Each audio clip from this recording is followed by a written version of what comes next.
Welcome to the Catalyst Sale Podcast with Mike and Mike. Sales is a thinking process. This podcast will help you learn about what works in sales, how to hone your skills, and increase your success.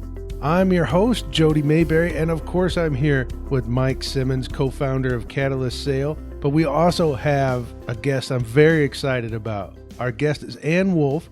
Ann is the founder of Wolf Communications. She's a professor at Arizona State University.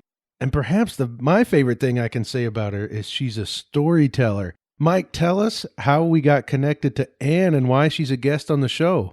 Well, it's funny, Jody. Your favorite thing was also one of my favorite things. Ann talked at a recent conference that I attended, and one of the topics she talked about was storytelling.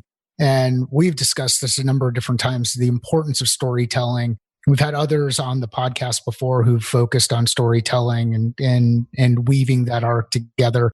So that's how I met Ann. It was at the TLDC conference here in Phoenix in January. And I'm really excited to have her on the podcast. So Ann, thank you for doing this. Well, thank you so much for asking me. It's a privilege to be with you. Well, so let's start a bit with kind of what you're doing now. I know you work at you do some consulting. You're also a professor. What can you tell the audience about as it relates to some of the work that you're doing today? So I primarily work with startups, and I'm a chief marketing officer by trade. And I started my career in sales, though. Carried a bag for quite a while and transitioned to marketing. So I blend a lot of those skills in working with especially entrepreneurs as they start and evolve their business. And one of the things that I discovered is a chief marketing officer, if the strategy isn't in place, then I'm kind of sunk from the beginning. So lately I've been going in as a chief strategy officer to help them figure out their fundraising strategy as well as their branding strategy, operations, right sizing the organization. So I do a myriad of things. It really depends on what they need. And so oftentimes, though, I find that the things that are really holding them back are an overarching strategy. They jumped right into tactics and they don't have that overlying strategy, which is also part of their story. They haven't really figured out what their authentic story is. They might have a branding story that's very marketing-ease, but they don't have an authentic story. So I spend a lot of time with entrepreneurs doing that. Consulting. And over time, that led me to teaching, which I love doing and shaping, hopefully, the minds of future entrepreneurs. About 80% of college students want to be entrepreneurs. So I spend my time doing both of those things. So what's the difference between a brand story and an authentic story? So a brand story, sometimes people get a wee bit confused and they think that their brand story should revolve around their feature, function, benefit, statement, whatever you call it. They spend a lot of time crafting a mission statement that they think is what people want to hear and not really about what they want to say. And they don't really spend time about why did they start doing this to begin with. And really great entrepreneurs, the difference between a good and a great entrepreneur has an authentic story about why they decided to focus on this particular business, why it was so important to them. Being an entrepreneur is tough. It's really tough. It's a lot of long hours. You bleed, blood, sweat, and tears to get your startup up and going and then maintain it and manage it and hopefully exit it. And so you have to have a passion for it. And that's the difference between when I look at a website and I go in and initially do an audit of an organization and talk to the people, talk to the C-level executives in the company. It really usually isn't authentic to what their story really is and what relationship they want to have with their customers. And relationship is really important. Ultimately, that is what keeps a customer. You might get a customer initially with the marketing ease of a branded story, but you'll keep customers with an authentic story that really is about the passion of the people who are running the business. It helps you with onboarding your employees if they really understand the passion and the authenticity of the story. So to me, there is a difference between just going through the road. Let's build a brand. Let's look at a website. Let's start rolling out some tactical stuff and really spending the time listening to the stories. And how I usually go about doing that is doing just that, asking the CEO or if there's multiple partners, asking each of them, tell me your story. Don't just tell me your story here at the company. Tell me your story. Tell me your whole story. And that usually reveals itself because sometimes they don't know. They're puzzled by, what do you mean, our authentic story? They don't always kind of get it. And so spending time listening to their story, I can usually tell them their story back. And then they say, oh, okay, yeah, that's our story. So that's the difference. Yeah. How much of this is driven by the constant need to pitch, or at least the perception that there's this need to pitch? Oh, I think that's, a great point. And I think that really is sometimes at the essence of what they think an attractive brand is and what venture capitalists are looking for, or angels or equity partners, whomever. They think that pitching is about hitting the differentiation points, the key benefits, the features of the product. And they don't really understand that most, again, ventures or investors really want to hear the why, the story behind the story, because usually that is what's more compelling. And again, they know then you're in it for the long haul, because there's a difference between something that you're doing as a hobbyist versus something you have a true passion about and that you're going to see it through because you really do believe that you have a solution that's going to change the world in some way or change somebody's life. And that's what passion does. But I do believe that the branded part sometimes just comes from constant pitching and refining and spending a lot of time just coming up with a cool logo and a cool brand without being able to tell that story. It takes a lot of transparency to be able to do it. And some people fear that. They are not sometimes ready to be quite that transparent. But consumers are smart. Whether you're a B2B customer or a B2C customer, we are a fickle bunch and we are really smart. And if you don't tell your authentic story to begin with, your customers will figure it out. The internet is a vast world and they will figure it out. So the good, the bad, the ugly sometimes is better than just painting a perfect picture of what your brand is. Well, and I like the tie-in to the sales professional here, because so many of us that are out there in the marketplace have gone through the training, have gone through the marketing pitches from inside our organization, where it's all this discussion around product market fit. It's here's the features and benefits that you're delivering to your customer. This is what's new. It doesn't really get to the root of their story, the root of the reason why we're all focused on addressing whatever this problem is that exists in the marketplace. What are some of the things that sales reps can do on their own when it comes to understanding either their company story or their customer story? Great question. And I think that as salespeople, sometimes a lot of our training when you're a salesperson and, as a major account rep, and they spend a lot of time training you on the product, training you on presentation skills, the usual stuff, but they don't really spend a lot of time on the skill of listening and how much of that time you can spend listening truly to your customer. And I think most good salespeople know that you're not solving sales problems, you're not solving product problems, you're solving business problems. But usually you're also solving the problem of that person who's sitting across the desk from you. The amount of stress that they're under, the amount of pressure that they're under to perform or to provide a solution. And for me, my success in sales was always about that, about understanding their stories. Before I even knew that what I was doing, I was pretty young and bold, and I didn't really understand what I was doing was listening to their stories and then being able to tie in and key into those things. It's the same thing from a company perspective. Good salespeople really understanding the lore of the company. If you think of brands that we admire, you usually can tell a great story about Lee Iacocca or Jack Walsh or, Mark Zuckerberg or Steve Jobs. You can tell their story, and that's what kind of makes them so interesting and so cool and what they stand for. If a salesperson can really tie into that, it makes the brand more real for their customers, because that customer may or may not have the opportunity ever to meet the founder of the company or the CEO of the company and really get to understand the why. And sometimes as salespeople, we are trained on the how and the what, and we aren't really trained on let's start with the why of why I went to work for this company. Let me tell you my personal story about why I went to work for this company and why I believe in it and why I chose to do this. And I've just found that to be more authentic to customers.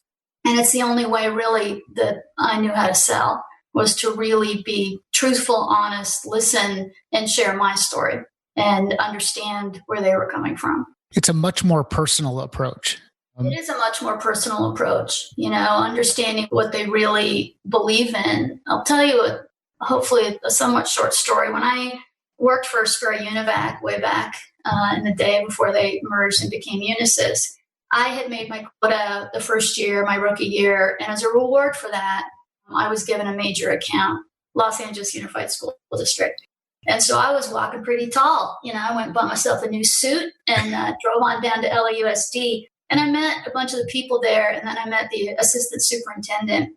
And he said, "You're our new Sperry rep." And I said, "Yeah." He said, "Can you do something for me?" And I said, "Absolutely. What do you need?" He said, "Take every piece of equipment with your name on it and yourself out of my building. I never want to see you people again." Wow. Okay. Welcome to the big leagues. Welcome to the big leagues. I went back to my boss and I said, "What the heck?" And he said, "Well, we didn't really want to taint your view of the problems we've been having with this account." And I said, "Wow." So I really thought about it, and I went and talked to my father, who was a great influence on my life professionally and otherwise. And he said, "Go where they live." And so I went, I asked for another meeting with the assistant superintendent. I said, "I heard you, and if you'll do something for me, I will do everything in my power to clean up every single challenge you have." He said, "What do you need?" I said, "Give me an office here." And I lived about 2 hours from LAUSD, traffic-wise in LA.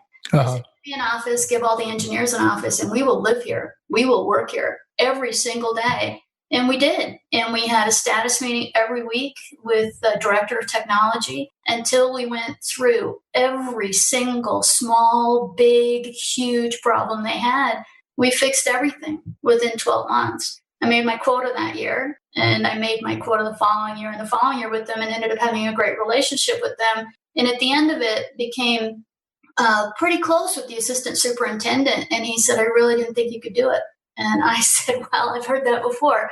But sometimes you really have to go where your customer lives, and it was great advice from my dad. And that's what I did. It was hell to commute during that year process, but I kept that office the entire time I was an account manager for them, and really went to the pressure he was under. And once I got to know him, I realized he wasn't being mean or cruel or wanted to shock me. It was he was under an immense amount of pressure because he had originally chosen Sperry as the vendor of choice, and then we had let him down. And he, as a result, was getting all kinds of pressure from the superintendent of schools for lack of performance.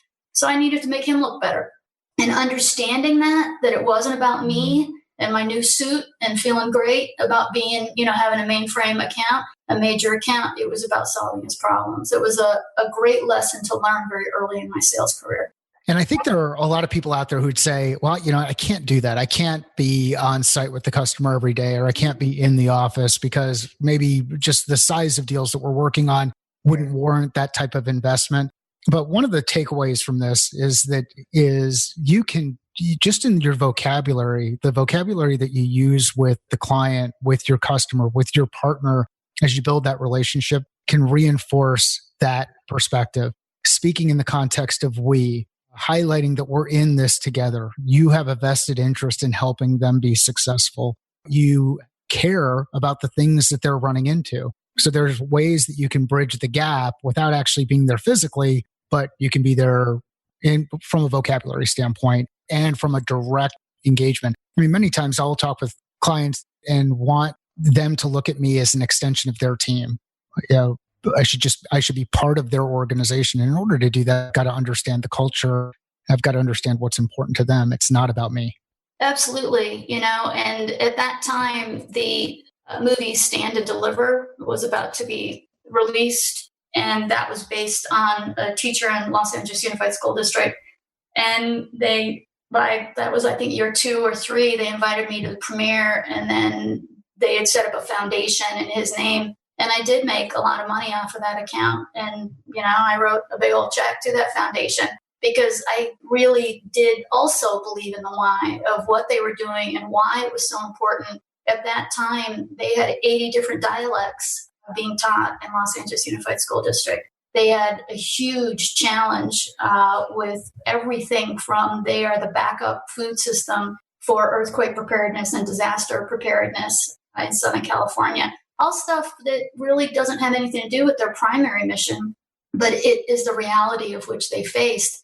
And so really getting beyond the technology issues and really understanding what the challenges were. And I did, to your point, I had a really supportive management team that said, okay, if that's what you need to do and that's how you're going to fix this, go fix this. Because they had burned through, I think, 3 or 4 reps before I took over the account.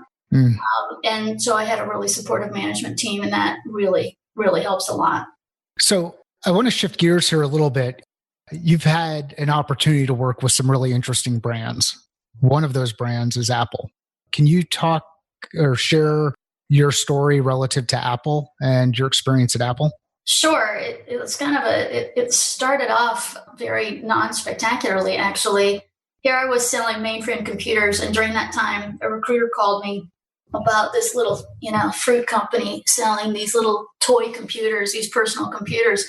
And I, of course, was still I sell big iron. I sell, real hardware. I'm not going to go sell personal computers. Right. So she stuck with me, though, and kept after me. And I ended up leaving Sperry after the merger. It was a very different culture after the merger with Burroughs and moving into Unisys. So I left, and she said, okay, you ready to go to work for Apple? I don't know. And I actually took a job with Hughes Aircraft because I wanted to take a different path, I thought. And did that, for about a year and put together a strategic program for them. But I realized too slow of a culture for me. And it was probably my first lesson in understanding culture. And I knew that culture was becoming really important to me. And she was still after me. And so really to get her off my back, I said, all right, I'll go meet with I had 2 interviews, one with Oracle and one with Apple. And I took the Oracle interview, and I had talked to them actually before, and an interesting company. And then I went for the Apple interview kind of grudgingly. And after one meeting, I had to have that job. I had to. There was just a feel, a vibe, a culture of that company that I just had never experienced before. And I was probably, 28, 29 at the time. And it was just such an amazing place. First of all, it was a woman hiring manager, which in the previous organizations I had been in, very male-dominated, as the technology industry was back in the 80s. So that was refreshing. And it was just a very interesting job. It wasn't a sales job. It was a business development job. It was the thing that was going to eventually launch me into marketing. So when I went to work for Apple, very cool, very different place, from the way they dressed to the way they cared about things.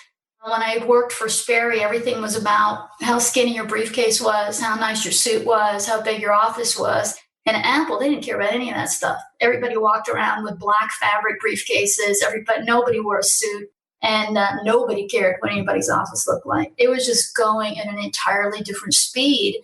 And I was incredibly fortunate that they were patient enough and saw something in me that allowed me to start there. And I started in Southern California with them in their operations center for Southwest operation, had a great management structure, was able to be really successful there a lot because of my sales experience. The salespeople, this was a new role I was in, and the salespeople were somewhat leery about having someone help them interpret what marketing was saying and what needed to be done, but they respected the fact that I had carried a bag. So that started my career at Apple, and I had various jobs within the organization for the first few years. I ended up as national sales manager. So still in sales, still thought I was going to be in sales, loved sales, loved selling, loved the customers. And I was national sales manager for K-12 and higher education. So I knew the customers really well. I had obviously dealt with K-12 before. I hadn't dealt with higher education. And then I did such a great job as national sales manager, I did myself out of a job. And that's also a really difficult thing. When you do a job and they say, okay, you did such a great job, your job doesn't exist anymore, which is a common thing at Apple. And we're going to roll what you did out to the entire field organization, and you need a new job. So my boss at that time called me, and they needed a new head of marketing. And I lived in Phoenix by then, and the job was in Cupertino. And I said, I don't know anything about marketing. I'm not doing that. And he said, we really, really need you in this job. And we really, really want you in this job.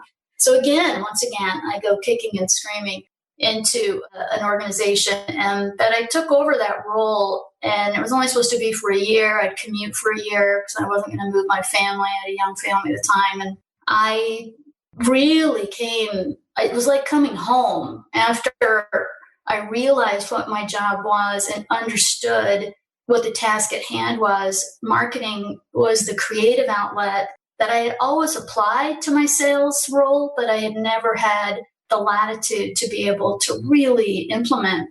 So I had a great marketing team, and we put on huge campaigns at that time to sell solutions.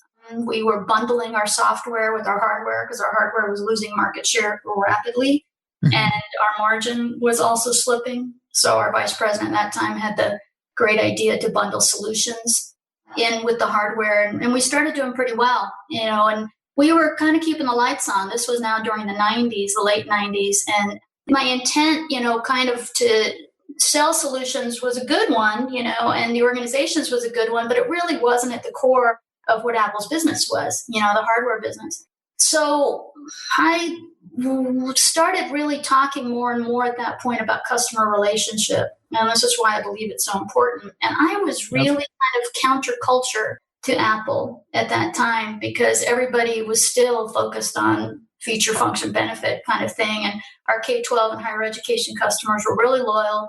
And I had actually broached a project that came to fruition to create a luggable laptop called an eMate. It was ultimately called. Technology so awesome, it does not exist anymore. But we designed that with all the K-12 superintendents in the country, and it's a really cool design. But at the last minute, engineering came back to me, and I turned it on looking for the nice little Mac boing, and instead it was Newton technology, which anyone out there who knows what Newton technology was, pan-based technology that was not actually very sophisticated.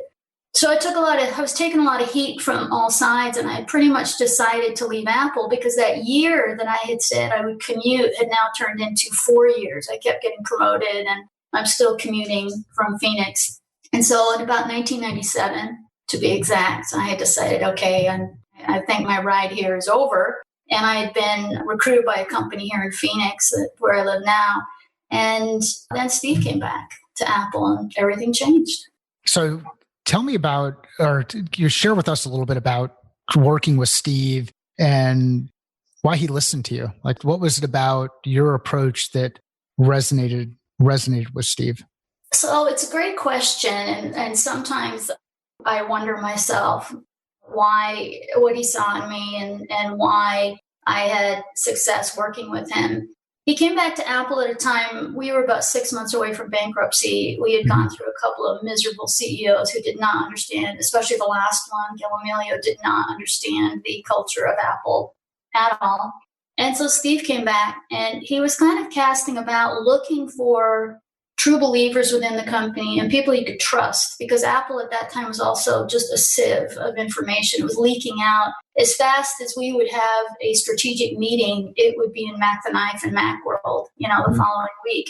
So he didn't trust a lot of, and something that has gotten me in trouble, probably a lot in my favor, is I am brutally honest about most things. And I, again, had really focused on this customer relationship, about what the customer relationship was and what our customers really needed and how to listen to our customers. And again, I wasn't very popular at that time. Everybody was just doing their best to survive. And there's a lot of good people in Apple. So on an org chart, I really wasn't supposed to work for Steve. My boss's boss worked for Steve, but he went and had a meeting with him that did not go very well. And so that, unfortunately, I think I told that story when I gave that keynote a few weeks ago. That didn't go well, and unfortunately, that was the end of him. And then my boss went and met with him, and that didn't go well either. And I was doing a presentation about customer relationship, and at the time, there was a VP of marketing worldwide at Apple named Garino DeLuca, great guy that really changed my life.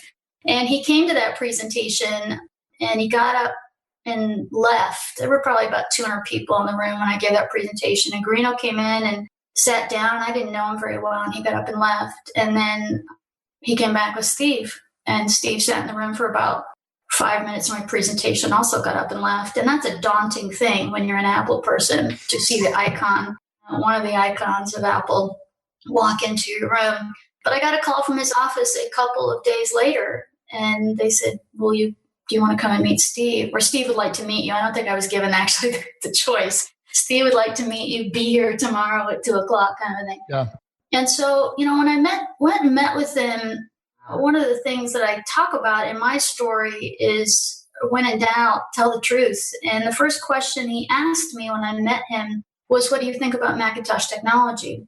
And a lot of people were still believing, bleeding six colors and believing in Macintosh technology. But again, I only know one version of the truth. So I said, I think it was really good at one time, but we've rested on our laurels. The market's passed us by and we're getting our clocks cleaned. And he said, yeah, that's what I think. He said, come to my office and draw it for me. And he had a wall in his office that was all whiteboard. He's a very visual person like I am. Mm-hmm. So I started kind of drawing out, what I thought. And he took the pen from me and he said, no. And he started drawing and I said, no. And I took the pen back. And that was just kind of the beginning of our relationship. So he knew he was always going to get the unvarnished truth from me. He also knew that I was trustworthy because Steve had a way of telling you things, but also always telling you kind of one thing that wasn't exactly accurate to see what would get back to him.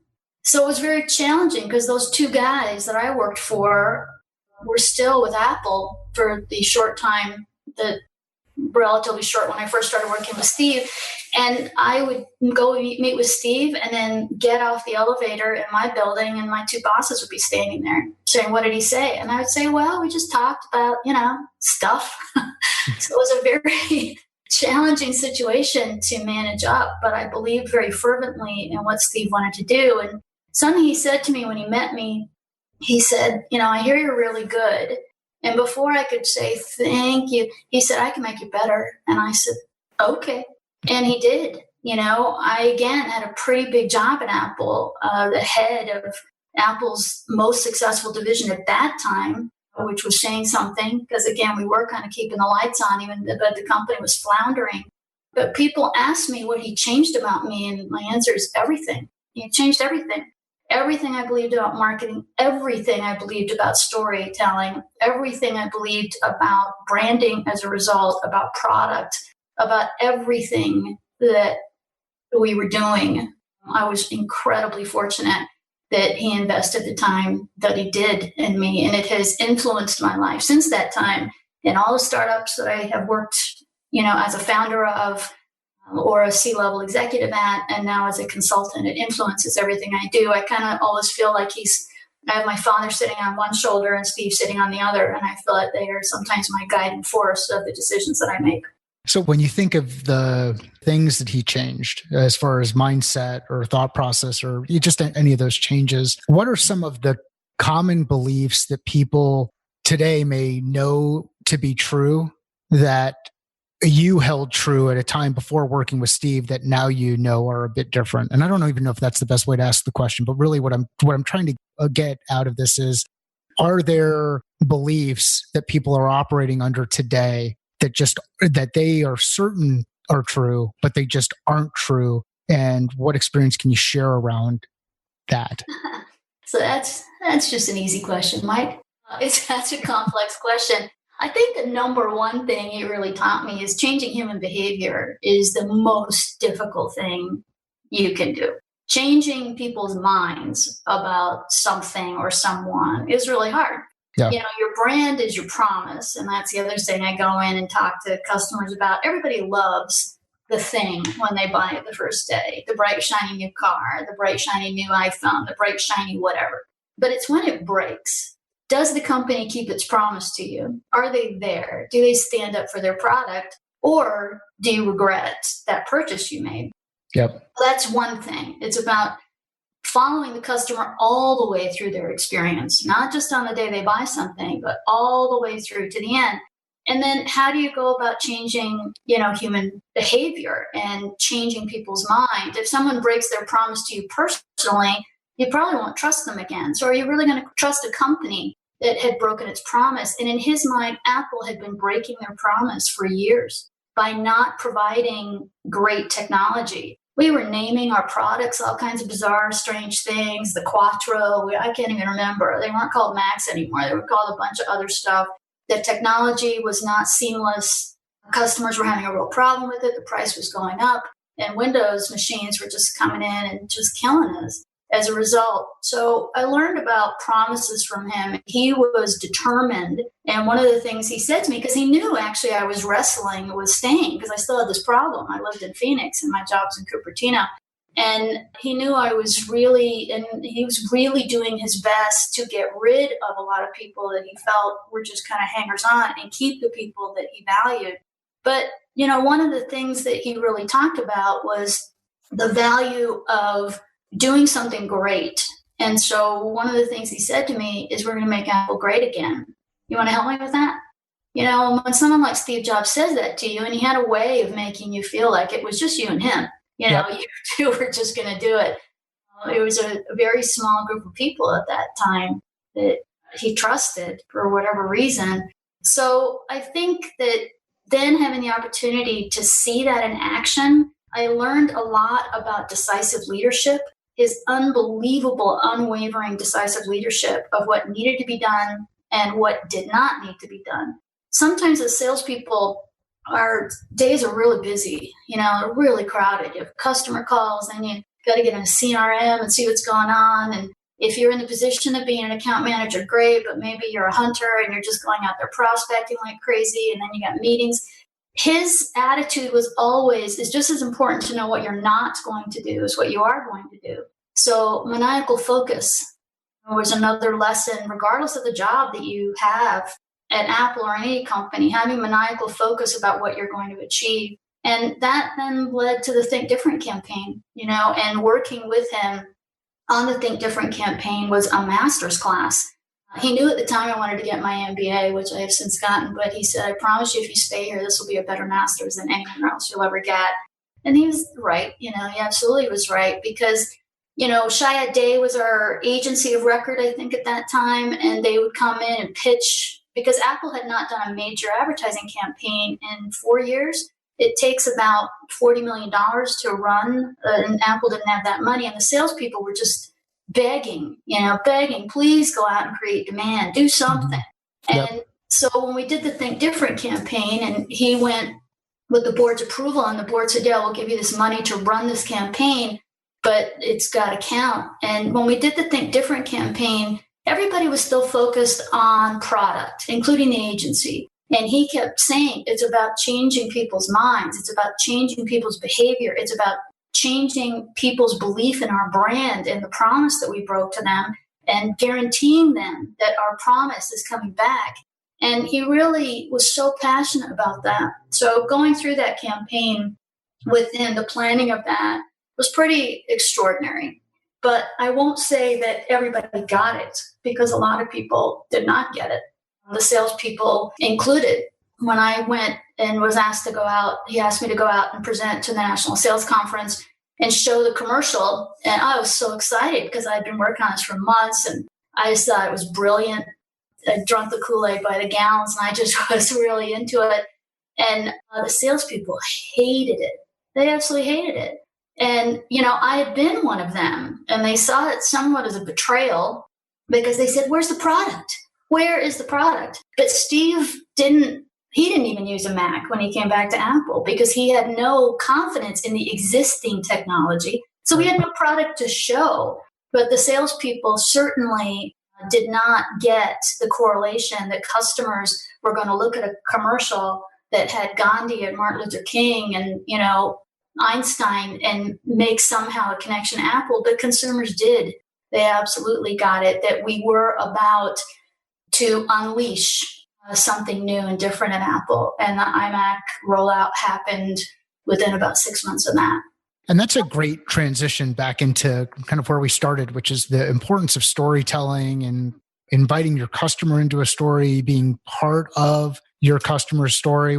What are some of the things that we can do better as sales professionals when it comes to storytelling? Or what are some of the common mistakes, I guess, that we make as sales professionals when it comes to storytelling? I think sometimes we have this is just my own, observation and my own feeling about it. Sometimes we have a tendency to color inside the lines. Yep. And we don't want to be seen as foolish or seen as controversial. And I guess I've always had somewhat of a rebellious spirit, to say the least. And even back to when I was a sales rep for LAUSD, and that first year when everybody was telling me, oh yeah, I was on that account, I left it because there was no money in it or whatever. And I believed so passionately. So when we did major account reviews that year, I made a video with them. And this was really old school back in the day, but the song, The Future's So Bright, You Gotta Wear Shades. And I made it with the customer, and I got the assistant superintendent to put on sunglasses. I got everyone on that account, and I hired a small video team, and we went out and shot that video. And that's what I led with for my major account review to the vice president of the division, my regional manager, did everybody. And they were rather astounded, but I was like, I'm going to do this totally different. I'm going to do it my way. And I'm going to show you the future is so bright. Believe me, you got to wear shades. We are going to make quota this year and next year and the following year. And this customer is going to end up loving us, or I was going to die trying. So I think sometimes we go traditional and we go against story or against our natural instincts. And if you want to be different, be different. Use your own story. And I am a creative person. I come from a creative family. So that was the bag of tricks that I had, and that was a tool at my disposal, and I used that. And I changed internally the story about that account. And so that became my story throughout my career of doing things differently. And maybe that's something that Steve saw in me, that I was rebellious. I was not popular within my own division because I was going against the grain, that I believed it was more about relationship than the product. I believe these customers were sticking with us because of our relationship, not because the product was innovative, because it was not. And so that was unpopular. I was just really fortunate Steve came back when he did. Sometimes being a salesperson, which kind of still at heart I am, is luck and timing. And I was really fortunate he came back when he did, and he just got me, and I got him. And sometimes that's what it takes too, is find the people who get you. Many times it's luck and timing. And, so when you think about the students that you work with out there who want to be entrepreneurs, what are some common misperceptions that they have about entrepreneurship? That it's easier than it is. So, when I start a semester, I teach a marketing class and then I teach at the law school. Surprisingly, I teach entrepreneurship and strategy at the law school. And when I ask students that question, I always ask first day of class, so how many of you want to be entrepreneurs? 80% of them raise their hands. Yep. And I say, why? Well, I don't want to work for anybody else, and I want to come up with the next cool thing, and I want to be the next whoever, Mark Zuckerberg, Steve Jobs, whoever. I want to be that guy. So I said, all right then. So I then take them. I'm very non-traditional also as a college professor, so I don't believe in standardized tests. I don't remember anything from a standardized test. Do you? I don't. I don't. So when I give what other people call exams, I do a thing called reflection. So tell me what you learned, and I pose a series of questions to ask them about whether it's brands or whatever we're talking about. In the entrepreneurship and strategy class I teach, I team teach with a lawyer, and we take them all the way through IP. You come up with this great idea, then all the way through execution, including how do you raise money, how do you manage human capital, and all the way through exit. So taking them through from a marketing standpoint, I say, okay, pick a product.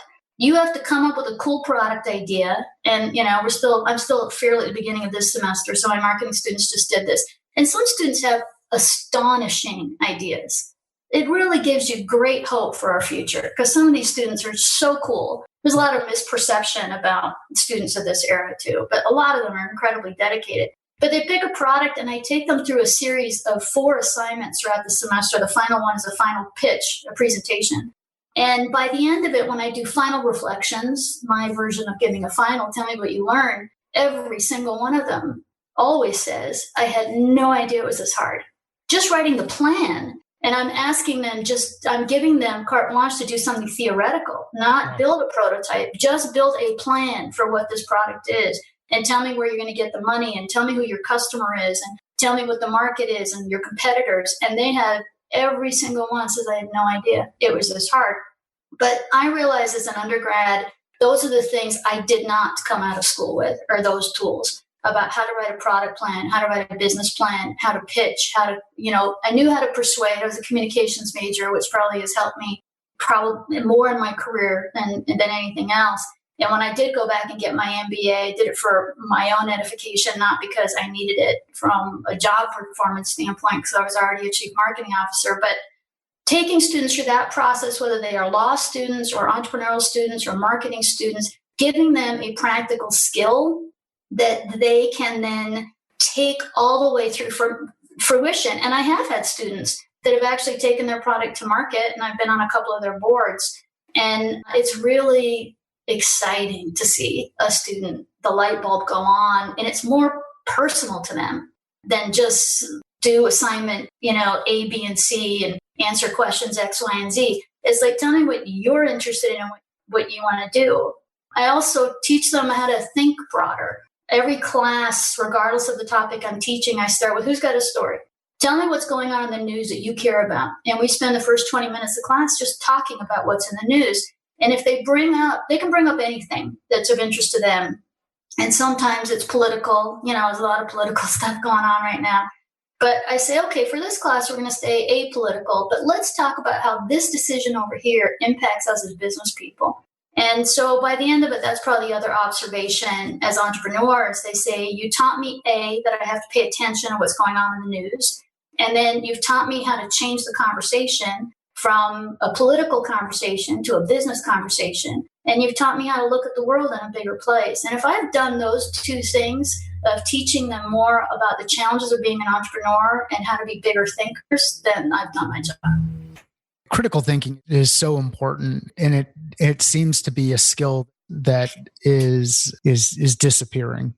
But as you think about now making that transition into working with people who founded organizations or some of the startups or even the businesses you consult with, what are some common themes and challenges they run into that would be good to share with the audience? I think that, keeping an open mind, I had one of my law students ask me this a couple weeks ago about what I consider a valuable conversation, where I take input and why I believe it's valuable. And I said, so if I'm in a room full of people that agree with me completely and really support the whatever supposition I'm making, that's actually a waste of my time. Yep. I don't need people who are going to agree with me. I need people who are going to challenge me and who are going to give me the other argument. And when I go out and consult with entrepreneurs now, usually I'm hired by a CEO or a board or a VC or whomever. I usually go in and I do an audit, as I said, and interview everybody in the company, not just the C-level people, but everybody in the company. If it's a small company, I could talk to everybody. If it's a medium or larger size company, I can usually at least talk to the department managers. And I usually come back then to the CEO and say, you only have 3 problems. And they usually say, great, what are they? And I say, well, the first is communication. And he said, well, he or she will say, I know we got a communication issue. What's the second one? Communication. And the third one is usually communication. There is such a lack of communication from the working file people of the company or the product people and the marketing team or the finance people and purchasing or whatever. There's a lot of disconnects. And usually the CEO sometimes can be surrounded by people who just want to tell them what they think they want to hear. And that is just not a successful recipe for a great company. Great leaders, again, good leaders versus great leaders. Great leaders realize they're not creating followers, they're creating other leaders. And some of the great CEOs I've worked with get that. And they really want to hear the other argument as long as you can support it. They don't want people who just want to come in and complain. They want people who can support their argument. Because CEOs are smart. They are challenging because they have to be. And they are somewhat dysfunctional because they have to be. Because it's what makes them great. What makes them challenging is what makes them great. So the challenge sometimes is when you have a CEO or a founder who is so married to their technology and their product that they can't accept that maybe there's something wrong with it.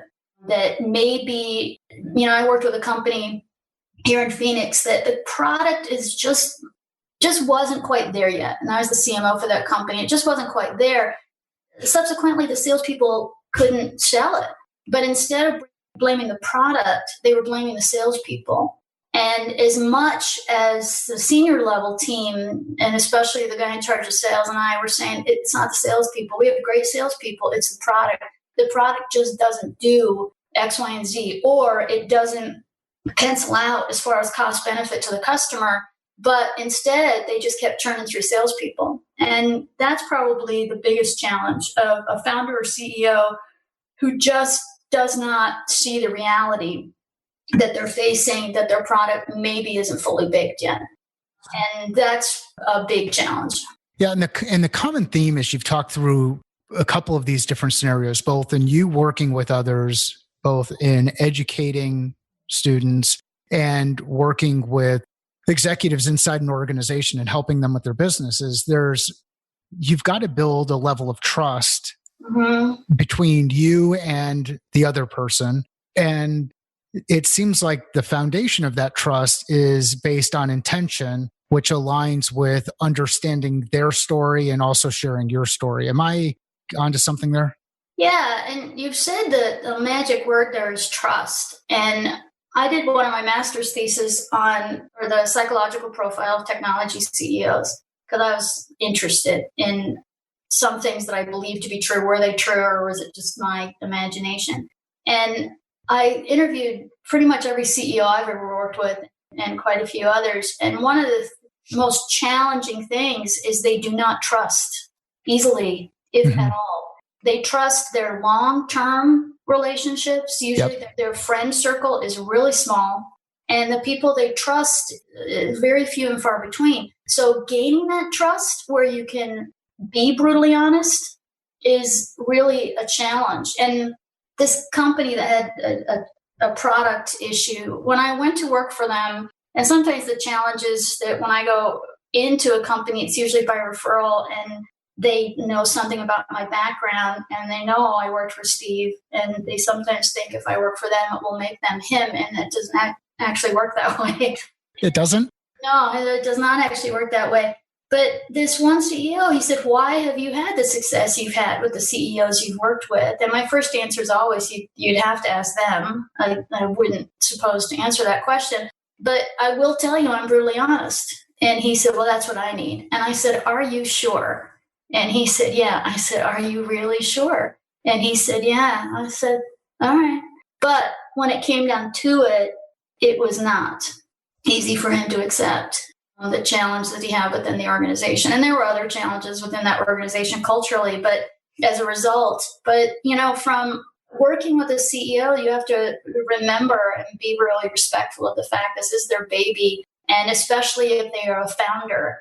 But I've always said I've had the experience of working for a founder or working for the adult supervision person that they bring in after they've displaced the founder and decided to park the founder as the chief innovation officer or something because they don't think he or she can manage people. Yep. I will work for the founder every time. I won't work for the adult supervision guy because I don't believe they have the same passion for the business. Yep. And CEOs can, when I go in and I talk to companies, and especially if they haven't quite crossed the chasm yet, they're in still innovation early adopter stage, and I go in and say, so do you feel awkwardly uncomfortable? And they'll usually say, yeah. I'll say, well, great. That's exactly how you're supposed to feel right now. CEOs are okay usually with feeling awkwardly uncomfortable. Sometimes their staff is not. And one thing I learned from Steve during that time where he came back to Apple was, and luckily he told me this, is I'm going to over-communicate right now. I'm going to over-communicate to get people comfortable, the people that I want to stay. So he had a theater in One Infinite Loop close to his office. And every week he would just hold a forum, whoever wanted to come, and just listen to him. Just no rehearsed practice, talk, just talk. And for me, to convince a CEO to do that is sometimes a hard thing. Is your staff is feeling awkwardly uncomfortable, and they don't have the roadmap that you have in your head. So over communicating right now would be a good thing. And some CEOs are more comfortable with that than others. So, Anne, thank you for your time today. As we wrap up the conversation, one of the things that's been interesting to me is, so many of these founders that we work with and people that we talk to will highlight the exit, and they will talk about what that exit might look like, or we'll even ask them the question about what an exit looks like. When you've come across the discussion around exit, what are some of the things that people do well, and where do CEOs or founders fail when thinking about the exit? Great question. It's something that I run into all the time. And it seems that the pendulum has swung back to this area that money's becoming a wee bit easier to get, and people start talking about their exit way too soon, in my opinion. And since I left Apple, I went into the world of startups and entrepreneurs and really became I got a much better understanding of equity and how important it is, because I have to say, I held a lot of Apple stock, and still do, but the challenge of really understanding what that game is of equity, and it can be life-changing. But because of that, people start counting their coin a wee bit too early, and they stop focusing on building the business. And then it becomes pervasive throughout the organization, and it becomes a topic of conversation. And that then negates that maniacal focus that I talked about that Steve had, of keeping people focused on the business. And the best way to avoid that is don't talk about it. From a CEO, from a leadership standpoint, it should be a really closely guarded secret what the exit strategy of the company is and how close you are to achieving that. So in the 5 startups that I've done, and then the numerous ones I've consulted with since then, I've only seen it handled well once. And that was that first CEO after I left Apple. And he didn't talk about everyone's going to be a millionaire. And this was after keeping it a really closely guarded secret. I was brought into that company to position it for acquisition. That was my role. So I knew that's where we were headed. And the senior leadership team knew it was headed, but nobody talked about it outside of the senior leadership team. It was a closely guarded secret. The mistake that some other companies make, this recent company that I talked about, that they had a culture issue. I walked in that building the first day and everybody was talking about the IPO. And I was like, what, is there something I am not aware of? That everybody from the loading dock on up was talking about an IPO. It really takes people off task. And everybody was walking around saying, well, I'm going to stick with this, and regardless if I'm unhappy or the culture sucks or whatever, because I'm going to be a millionaire. And I thought, that is just not going to happen. So that first CEO, what he did instead, when we finally did reveal to the company that we had, in fact, sold the company, is he got up and gave a speech to the company, and he made sure, first of all, everyone in the company had equity, from the receptionist on up. And the way he couched it was, I know this is an uncertain time, because for a lot of people, the senior leadership team, we're all going to exit. We're going to exit very well, but everyone else has got to keep their jobs, right? So he positioned it as, I know this is an uncertain time and this is going to happen, but we made sure that everyone in the company has equity, with the intent that you're going to be able to make a life decision that you weren't able to make before. Maybe you'll get to buy a new car for the first time. Maybe you'll get to put a down payment on a house. Maybe you'll pay off your student loans or go back to school. Maybe you'll be able to have a child you didn't think you could afford. And he couched it in those terms. We really want to make sure everybody comes out of this with something to allow them to make a decision and a choice that they could not have made before. And in doing that, when then we did sell the company and, we're all popping champagne and one by one, the senior leadership team transitions out, everybody in the company still felt good, and they still felt solid, and they still felt like they had gotten something out of it, and they still felt like the senior leadership team had done a good job for them. The number of companies I have been a part of or consulted for where that does not happen, where employees think they're going to get something, they either get nothing or they get far less than they thought they would.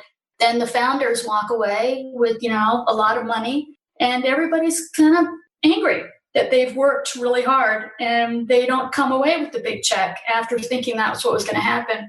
And, salespeople slug away in the trenches and they make hopefully, big commission checks. But if you're doing a startup, you're doing it for high risk, high reward, and you're hoping that equity is going to pay off too. But you have to stay really maniacal focused on just do your job well, or none of that's going to happen anyway.